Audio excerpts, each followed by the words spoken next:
자, 모두들 반갑습니다. 강태공입니다. 자, 금일은 AI 버블은 계속된다.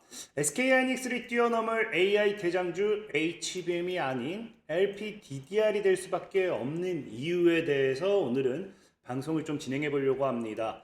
자, 방송 전 늘 말씀드리는 여러분들의 좋아요, 구독하기, 댓글까지는 너무나 많은 힘이 된다라고 말씀드리면서 오늘의 방송 시작해 보도록 할게요.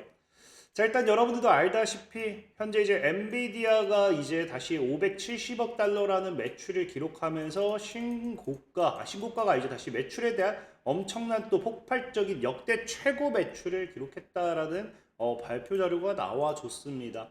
특히나 이런 발표 자료 같은 경우는 제가 앞서 계속 얘기했던 게 이미 엔비디아의 가이던스보다도 엄청 뛰어넘는 부분이었고요. 월스트리트의 컨센서스 자체도 상회하는 부분이었기 때문에 사실상 이거는 진짜로 뭐 그간에 없던 이 AI 버블론을 뭐한다 찍어 누르는 이 공포심을 찍어 누르는 하나의 모멘텀이었다라고 우리가 생각을 해봐야 돼요. 실질적으로 지금 통화를 통해 가지고 지금 뭐한다 AI 버블에 대한 이야기가 굉장히 많았는데 우리는 매우 다른 것을 보고 있다라고 하면서 시장은 이미 AI가 아직도 성장 단계, 초입 단계임을 엔비디아는 이야기를 하고 있죠.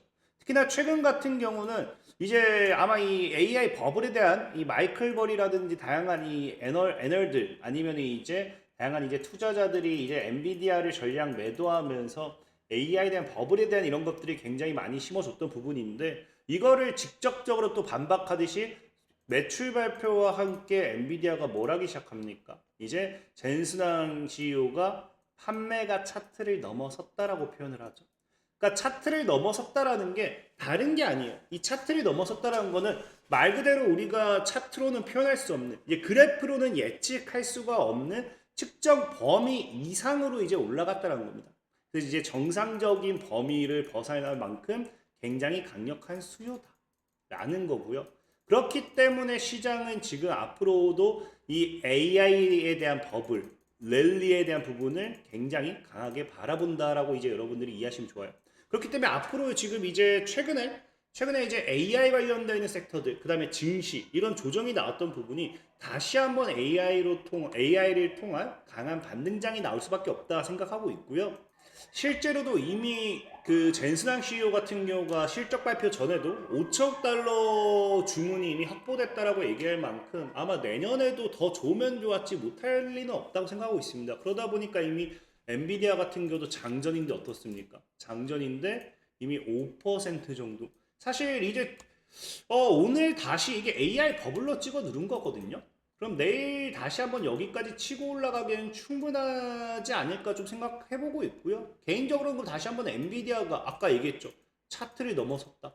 이젠 이 차트로 표현할 수 없을 정도라는 거는 주가도 여기에 반영된다고 생각해요. 주가도 다시 한번 210달러를 돌파하면서 엔비디아의 신고가 랠리가 나와주면은 당연히 우리나라 국내 증시에도 엄청난 AI에 대한 호재가 될 수밖에 없겠죠.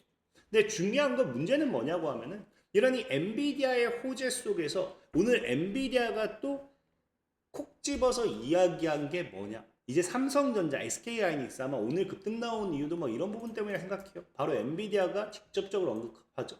내년에는 메모리 파트너와 큰 한 해를 준비하겠다. 그래서 지금 슈퍼 사이클도 쉽게 꺼지지 않을 것으로 전망하고 있고요. 삼성전자라든지 SK하이닉스의 반도체 업황이 구조적으로도 이제 성장세를 진입하는 게 누구 때문이다? 엔비디아 젠상 때문이다. 그래서 내년에는 어마어마하다. 이제는 기억해야 할 정보가 어마어마하게 많고 메모리 파트너와 함께 내년 큰 한 해를 준비하고 있다라고 밝힌 만큼 내년에 대한 앞으로 이 삼성전자, SK하이닉스 이런 기업들의 또 어닝 서프라이즈를 또 기대할 수 있겠죠. 그럼 이건 역시도 사실 10만 전자가 아니라 정말 15만 전자 그렇게 갈 수 있는 모멘텀이 된다고 생각을 하고 있어요.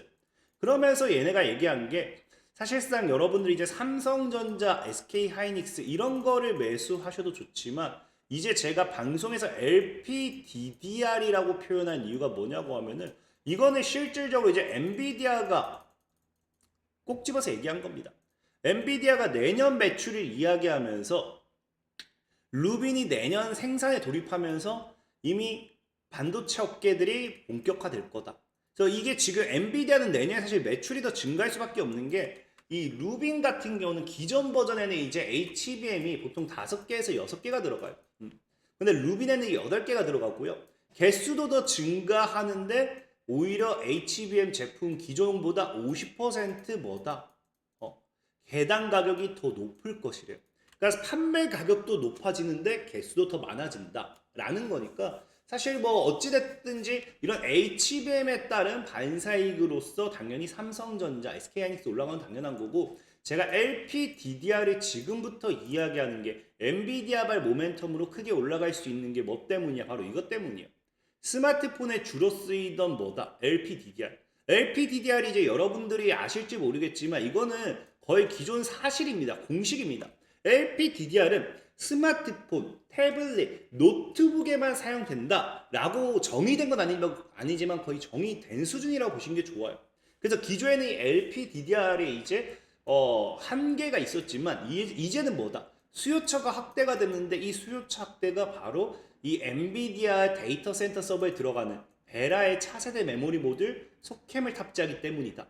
소캠에는 LPDDR 칩 256개가 들어가고 이제는 그러다 보니까 빅테크 기업들이 메모리 반도체 관련해가지고 이제는 HBM뿐만 아니라 이 데이터 센터라든지 이런 거에 있어가지고 LPDDR, GDDR 같은 메모리도 장기 계약으로 묶일 것이다. 그러니까 이게 플러스 이제 LPDDR 역시도 D램 역시도 이제 우리가 무시할 수 없는 부분에 나왔다라는 거예요. 그러다 보니까 앞으로 메모리 사이클이 더 지속되면 지속됐지 끝날 수는 없다라는 거고 실질적으로 이런 이 베라 같은 경우도 이미 과거에 엔비디아에서 공개했던 부분이에요. 그래서 엔비디아가 이미 GPU급 이제 새로 설계된 새로운 GPU급 루빈 CPX를 공개했다고 했잖아요. 이 CPX가 뭐예요? 이 CPX가 이제 GPU, CPU, 메모리 아키텍처까지 하나로 묶은 차세대 AI 시스템 패키지예요. 그래서 여기에서 이제 아까 얘기했던 게 베라. 그래서 여기도 나오지만 베라 루비 플랫폼은 AI 컴퓨팅의 또 다른 도약을 의미한다라고 하면서 이 LPDDR이라는 것 자체가 어디에 들어가게 된다? 이 베라 루빈 플랫폼에 사용이 되게 돼요.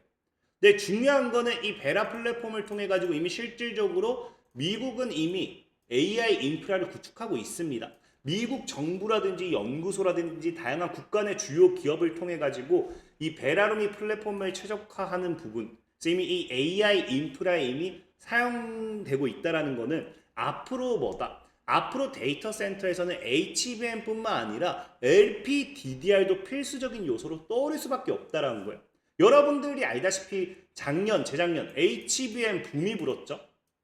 엔비디아의 주가가 급등하면서 HBM의 엄청난 가격 가파른 상승이 나와줬습니다. 그럼 이제는 여기 또 뭐가 나와준다? 이 엔비디아가 새로운 CPX라는 플랫폼 개념을 만들어버리면서 LPDDR, 기존에는 이제 뭐한다? 기존에는 이제 스마트폰이라든지 태블릿의 한계로 자리 잡았던 LPDDR이 데이터 센터로 넘어가게 되면서 수요가 엄청나게 폭발적인 급증할 수밖에 없는 상황이라는 거예요. 그래서 실질적인 시장에서도 뭐를 이야기합니까? 엔비디아 서버 메모리를 LPDDR로 전환하게 되면서 26년이면 가격이 2배로 뛴다는 거예요. 가격이 2배 증가한다는 거는 LPDDR 기업들에게 뭐가 된다? 실적 증가로 연계가 되겠죠. 그래서 사실은 지금은 SK하이닉스보다 어찌 보면은 삼성전자의 주가 상승이 더 기대가 될 수도 있다라고 얘기할 수 있는 거는 현재 이제 SK하이닉스가 뭐 하기 시작하느냐? 뭐 하기 시작한 게 아니고 삼성전자, SK하이닉스를 비교해보면 아시겠지만 기술 속도 같은 경우도 삼성전자가 SK하이닉스를 업계 최고석으로 이미 뛰어넘고 있고요. 그 다음에 모바일 D램 점유율만 봐도 삼성전자가 1위입니다. 압도적입니다. 그래서 지금 이런 베라 CPU에 사용이 되냐? 대량 패키지 되는 가능성이 매우 높은 상황이고 지금 SK하이닉스 같은 경우는 가능은 하지만 이 관련 공식 언급이 적은 걸로 봤을 때는 이 아무래도 LPDDR 관련되어 있는 부분은 삼성전자 측에서 가져갈 확률이 굉장히 높다. 그래서 세계 최대 D램 생산량 LPDDR도 1위. 그래서 이런 부분을 보면은 지금 삼성전자가 다시 한번 LPDDR이라는 부분을 통해서 엄청나게 강한 상방으로 흐름 잡을 수 있지 않나 좀 생각해보고 있고요. 또 실질적으로 지금 삼성전자가 그래서 지금 내년 반도체 사업의 핵심 목표가 뭐라고 이야기하느냐? 수익성 극대화인데 이제 그 지금 HBM보다는 D램에 무게를 싣는 그림이다. 범용 D램에. 그래서 여기 나오는 게 내년 HBM의 생산 목표치를 기존대로 유지한 대신 범용 D램 생산량을 확대하는 계획을 세우고 있는데 이를 위해 10나노급 5세대 D램 캐파를 추가로 확충해 상당 부분을 범용 D램에 배정하는 방안을 마련 중이다.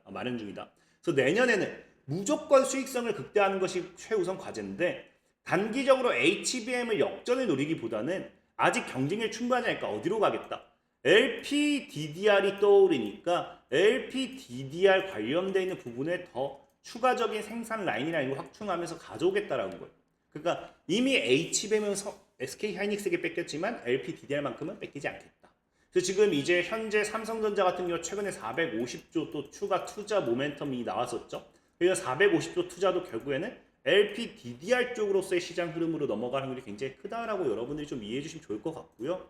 자, 그러다 보니까 지금 삼성전자가 아까 얘기했던 이 450조 투자와 함께 직접적으로 나온 게 원시 D램을 내년에 확 키움으로써 이제 HBM뿐만 아니라 D램까지 풍기 현상이 벌어지고 있는 상황에서 매출, 수익성을 극대화하겠다.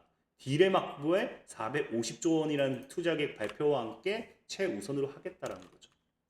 그래서 이런 삼성전자가 사실은 SK하이닉스보다 더 상승 탄력이 가파르게 올라갈 수도 있다라고 보고 있고요. 그리고 이 과정에서 반사이를 받을 수 있는 게 LPDDR 하면은 또 떠오르는 기업이 여러분들이 아마 있을 거예요. 바로 제주반도체입니다. 제주반도체. 제주반도체가 과거에도 온디바이스 AI 칩 개발 중이라고 하면서 LPDDR이 부각이 되면서 과거에 온디바이스 AI 관련되어 있는 수혜로 엮였죠. 그래서 실질적인 제주반도체 하면 뭐다? LPDDR. 지금 최근에도 공급 부족 LPDDR 인상에 따른 AI 시장 성장 기대가 된다. 그래서 지금 반펠리스 이 국내 대표적인 메모리 팹리스로서 제주반도체 LPDDR 하면 제주반도체가 아마 최고다 보시면 좋을 것 같아요. 그래서 실적 같은 것도 보면 알겠지만 현재 이미 그래서 그런지 3분기 매출이 굉장히 벌써 2분기 대비해서 2배가 증가했어요. 작년 매출 거의 다 따라잡았습니다. 3분기에만. 이미 1, 2, 3분기 하면은 매출액은 지금 그냥 다 뛰어넘었어요. 영업이익도 지금 96, 뭐 보면 알겠지만 이미 다 뛰어넘었습니다. 합치면. 그리고 당기순이익만 본다 하더라도 이미 3분기 당기순이익만 가지고서도 이미 다 따라잡았어요. 그래서 이미 실적이 실질적으로 증가하는 추세이기 때문에 이런 주식들이 저가에서 꾸준하게 올라가는 게 굉장히 높다라고 좀 보고 있고요. 현재 제주반도체가 그래서 뭐하고 있다? 보다시피 최근에 주가 급등하고 누르는데 외국인이 거의 없어요. 비중 없다가 최근에 외국인들이 롤링하고 있다는 거예요. 외국인들이 순간 사들이면서 뛰었다가 순간 팔아제끼면서 털고 다시 한번 개인들 물량 소화시키고 추가적인 상방 흐름 연기하기에는 충분하지 않나 라고 좀 생각을 해봅니다.